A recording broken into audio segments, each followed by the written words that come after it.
જો એને બદલવું ન હોય તો, અને આ દુનિયામાં કોઈ પણ વ્યક્તિના જીવનને બદલી દે જો એને બદલવું હોય તો. હું બદલવા નથી આવ્યો, હું ખાલી અરીસો બતાવવા આવ્યો છું. સમાજના 550 કરતા વધારે બાળકો બેઠા હોય ને ત્યારે આવનારો સમાજ કઈ દિશામાં જશે ને એની ખાલી લાક્ષણિકતા બતાવવા માટે આવ્યો છું. ખાસ મારી વાતને સાંભળજો. હું નાનકડી અમથી મારી દહીંની વાટકી લઈને આવ્યો છું. બેઠેલા બધા સમાજના અગ્રણીઓ છે, બધા જાણે છે, એમની પાસે એમના અનુભવનો દૂધનો મોટો તપેલો છે. આ દૂધના મોટા તપેલામાં મારી આ વાટકીમાંથી 1 ચમચી ભરી અને દહીં મૂકજો. જવાબદારી કહું છું કે 4 વાગે તમારા સમાજ માટે અને ગામ માટે અને પરિવાર માટે પનીર બનશે એની ગેરંટી મારી છે. ખાલી વિચારોને વાવવા માટે આ પ્રોગ્રામ થાય છે. હાલો ભેરું ગામડે કે ખાલી આ સફેદ કપડા પહેરવા, આ જૂના પહેરવેશ અમુક બહેનોને ગમતા નથી તોય પહેરવા, એની હટવા પ્રોગ્રામ નથી, પણ આ વિચારોને વાવવા માટે આ પ્રોગ્રામ છે. સાહેબ મને આજે એને યાદ ના કરું તો ખોટું કહેવાય. તમે સરદાર સાહેબને છેલ્લે જોયા હશે તો તમે સરદાર સાહેબને 6 ફૂટ અને 2 ઇંચના જોયા હશે. એમ કે છેલ્લે જેને સરદાર સાહેબને જોયા હોય એને શપ પર જોયા હશે, અંતિમ દર્શન કર્યા હશે. અને આજે આપણે સરદાર સાહેબને જોવા જઈએ તો આ નાનકડા દીકરાને આંગળી પકડી અને સ્ટેચ્યુ ઓફ યુનિટીમાં દીકરાને, દીકરાના પપ્પાને અને દાદાને પણ સરદાર સાહેબને આમ જોવા પડે. 182 મીટરના થયા. જેનો વિચાર મોટો હોય ને એ માણસના શરીર આમ જો ફૂટમાંથી મીટરમાં જાય. માટે વિચારો વાવવા માટે આજનો આ પ્રોગ્રામ છે. ખાલી શિલ્ડ આપવાનો, ઇનામ આપવાનો આ પ્રોગ્રામ નથી. આ 150-200 રૂપિયા માટે તમારા બાળકો નથી આવ્યા, સમજો મારી વાત. પરંતુ 150-200 રૂપિયાની વસ્તુ જ્યારે મંચ ઉપરથી મળે ને ત્યારે આખું ગામ તાલી પાડે, આખો સમાજ તાલી પાડે અને બધા કહે કે વાહ દીકરા વાહ. એટલા માટે આજનો આ પ્રોગ્રામ છે. એટલા બધાને સમજાવું છું સાહેબ, હું બોલ્યા કરું તમે સાંભળ્યા કરો એમ ના થાય. આ દુનિયામાં કોઈ મનીષ વઘાસિયા, કોઈ મોટિવેશનલ સ્પીકર, કોઈ બાબા, કોઈ ગુરુ, કોઈ ચિઠ્ઠી જોનારા, ચિઠ્ઠી લખનારા આપણા જીવનને ન બદલી શકે. આપણા જીવનને એક અને માત્ર એક જ વ્યક્તિ બદલે. અરીસાની સામે ઉભા રહ્યો અને જે વ્યક્તિ દેખાય એ આપણે પોતે છીએ. સાહેબ જો આ સમજાઈ જાય તો આજનો વિજય ભવી હોવાનો સાર્થક ભાવ તમારા દિલ સુધી પહોંચી જાય. આ બાળકોને પહોંચાડવા માટે આ કામ કરવાનું છે. આપણે આજે એ વાતને તમારા સુધી પહોંચાડવા માટે આ કામ કરવાનું. જરાય ચિંતા નહીં કરતા. જેટલા લોકો બેઠા છે બધાને સમજાવવા માંગુ છું. આવા સ્નેહમેળાનો શા માટે થાય? આવા હાલો ભેરું ગામડે આ પ્રોગ્રામો શું કામ કરવા પડે? આ માત્ર જમવાનો ઉત્સવ નથી હો, ખાલી ખાઈ પીને છૂટા પડવાનો ઉત્સવ નથી. આ કુકરાણા ગામના લોકો બેઠા છે, સમાજના લોકો બેઠા છે, બધાની જન્મભૂમિ આ છે. બેઠા એ ગામ અથવા તો આજુબાજુનું ગામ બુદ્ધિના આધારે, ક્ષમતાના આધારે, જ્ઞાનના આધારે, વાણીના આધારે, વર્તનના આધારે, વ્યવહારના આધારે, પૂર્વજોની પુણાઈના આધારે, ભાગ્યના આધારે, નસીબના આધારે, કોઈને ગાડી ભીની, કોઈને બંગલા ભીના, કોઈને મોટા ફાર્મ હાઉસ છે, કોઈ મોટી મોટી કંપનીઓના મોટા બોસ છે, કોઈ ત્યાં 1000 લોકો કામ કરે છે. પણ આજે આ બેઠેલામાંથી કોઈનો એક મિત્ર, એક દોસ્ત, એક યુવાન સુરતની અંદર 12 પાત્રીના ગાળામાં 3જા માળે પતરાવાળી રૂમમાં રહે છે. એ જે પતરાવાળી રૂમમાં રહે છે ને સાહેબ, એક જ સેટી છે, એની નીચે ગેસ છે. આમ બહાર કાઢો એટલે કિચન થઈ જાય. આસનનું પાથરો ને એટલે આસનનું પાથરો એટલે લિવિંગ રૂમ થઈ જાય. છોકરાઓ જમવા બેસે એટલે ડાઇનિંગ રૂમ થઈ જાય. વાંચવા બેસે એટલે સ્ટડી રૂમ થઈ જાય. અને રાત્રે ગાડલું નાખો એટલે બેડરૂમ થઈ જાય. આવા ઘરે, આવા વ્યક્તિના ઘરે પણ શિક્ષણનો પ્રશ્ન આવે છે. આવા વ્યક્તિના ઘરે પણ દીકરી વળાવવાનો પ્રશ્ન આવે છે. અને આવા વ્યક્તિના ઘરે પણ આરોગ્યનો પ્રશ્ન આવે છે. ત્યારે વ્યક્તિ છે ને બહુ મૂંઝાઈ જાય છે. ત્યારે મૂંઝાયેલા વ્યક્તિને ખાલી પાઘડીયું બાંધેલા વ્યક્તિ ખાલી ખંભેથી ખંભો મિલાવીને એટલું કહે ને કે આ તારો પ્રશ્ન નહીં ભાઈબંધ, આ આપણો પ્રશ્ન છે. એટલા માટે આ લોકોને ભેગા કર્યા છે. ખાલી ખાઈ પીને છૂટા પડવા માટે નહીં. સમજો મારી વાત. જરા બધાને સમજાવવા માંગુ છું, બોલવાથી ફરક નથી પડતો ભાઈબંધ, એ વાતને જીવનમાં ઉતારવાથી ફરક પડે છે. હું બોલું એને ખાલી શબ્દો કહેવાય. શબ્દો ઉર્જા આપે, આત્મવિશ્વાસ આપે, પ્રેરણા આપે. અને તમે જો મારા શબ્દ પ્રમાણે કામ કરો ને દોસ્ત તો એને કર્મ કહેવાય. હું નથી કહેતો, કુરુક્ષેત્રના મેદાનની અંદર ઉભેલો મુરલીધર ભગવાન શ્રી કૃષ્ણ કહે છે કર્મ ફળ આપે.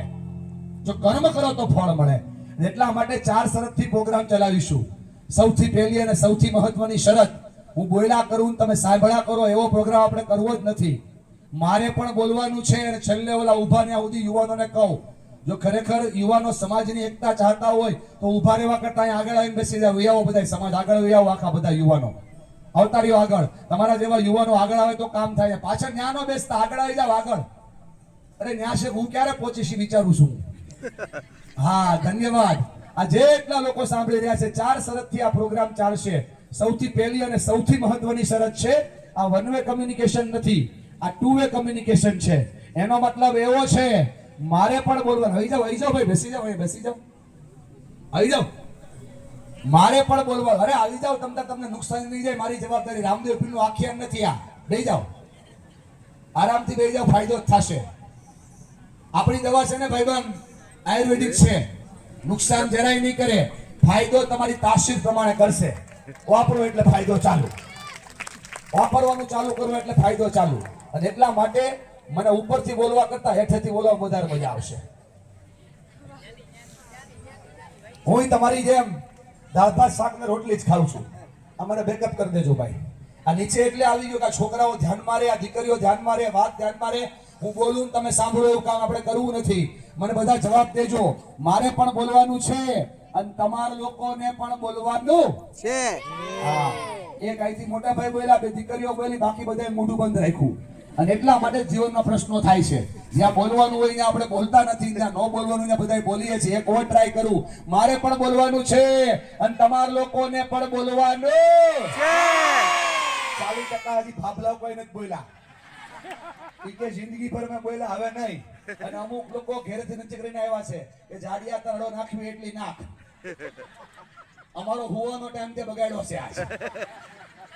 એટલે અમે રાડો નહીં નાખીએ. એકવાર રોજ ટ્રાય કરીએ. મારે પણ બોલવાનું છે અને તમારા લોકોને પણ બોલવાનું છે. 85% હજી ઓલા બ્લેક ચીકડા ભાઈ નથી બોલ્યા. સમજાય ને ભાઈબંધ? હા, જેટલા લોકો મને સાંભળી રહ્યા છે, ત્રીજી વાર એકવાર ટ્રાય કરું. મારે પણ બોલવાનું છે અને તમારા લોકોને પણ બોલવાનું છે. આ ચોથી વારે જે અવાજ આવ્યો ને ભાઈબંધ, એ અવાજ જો પહેલી વારે આવી જાય ને, ચોથી વાર વાળો અવાજ જો પહેલી વારે આવી જાય, દુનિયાનું બાળક કોઈ દુખી ન થાય, દુનિયાનો પરિવાર કોઈ છૂટો ન પડે, દુનિયામાં કોઈ બીજો પ્રોબ્લેમ ન થાય. આ જે છોકરા ઓય કરે છે બંધ કરી દેજો. તમને મજા આવે તાળી પાડવાની, તમને બહુ વધારે મજા આવે તો મુઠ્ઠી વાળવાની. વાળો આમ પાછળ લઈ જાઓ બધા લઈ જાઓ અને કહેવાનું જય હો, જય હો. બોલો જય હો, જય હો. કે આપણે જય પામવા માટે ભેગા થયા છીએ, વિજય પામવા માટે ભેગા થયા, હોકારા કરવા માટે નહીં. મુજરો નથી હાલતો. એટલે હું તો બસ સ્પષ્ટ વક્તા છું. હારું કહેવાનું બંધ કર્યું એને 10 વર્ષ થઈ ગયા. હવે હારું નથી બોલતો, હાચે હાચું બોલું છું. લાગે વાગે લોહીની ધાર આપણી ઉપર નહીં, સીધી વાત, નો બકવાસ. ગમશે નહીં. પણ આ પહેલી વારે અવાજ આવ્યો ને, એ અવાજ એટલે શું ખબર? પહેલી વારે અવાજ આવ્યો એ આપણે કરીએ છીએ કામ. બીજી વાર અવાજ આવ્યો ને બેન, એ આપણે સમાજના રૂએ કરવું પડે એ કામ. ત્રીજી વાર જે અવાજ આવ્યો ને, એ મારા પર, તમારા પર, ખુદ પર પ્રોબ્લેમ આવે, તકલીફ આવે એટલે કરવું પડે એ કામ. આપણે કહીએ ને આપણી હેઠે પાણી આવે એટલે કરવું પડે એ કામ. ચોથી વાર જે અવાજ આવ્યો ને, એ મજબૂરી થાય ને કરવું પડે એ કામ. અને 5મી વારે અવાજ આવ્યો ને, એ તમારથી થઈ શકે એમ છે કામ. જો આ કામ થાય તો દુનિયા જીતવાની શરૂઆત થાય. અને એટલા માટે નાના 5 વર્ષના બાળકથી લઈ બેઠેલા વડીલ મુરબ્બીઓ બધાને કહું છું, એક કામ સૌથી પહેલું કરો. જો જીવનમાં ખુશ રહેવું હોય, વિજય જોતો હોય, આનંદ જોતો હોય, રાજી હોતું હોય, તો સૌથી પહેલું કામ ઈ કરો, દેખાડો બંધ કરો. આ દેખાડો બંધ થાય ને એટલે દુનિયા જીતવાની શરૂઆત થઈ જાય દીકરાઓ. જેટલા લોકો આજ મારો મેઇન ટાર્ગેટ બાળકો છે, પણ વચ્ચે ક્યારેક સમાજનું કામ કરીશ. અને સાહેબ મને દેખાય છે સમયને સંજોગ અને વિજયાલક્ષ્મી ફાઉન્ડેશન પાછું ક્યારેક યાદ કરશે ને, તો આખા સમાજ ઉપર આપણે એકવાર કામ કરશું. કેમ કે મેઇન દુનિયા ત્યાંથી બદલવાની જરૂર છે.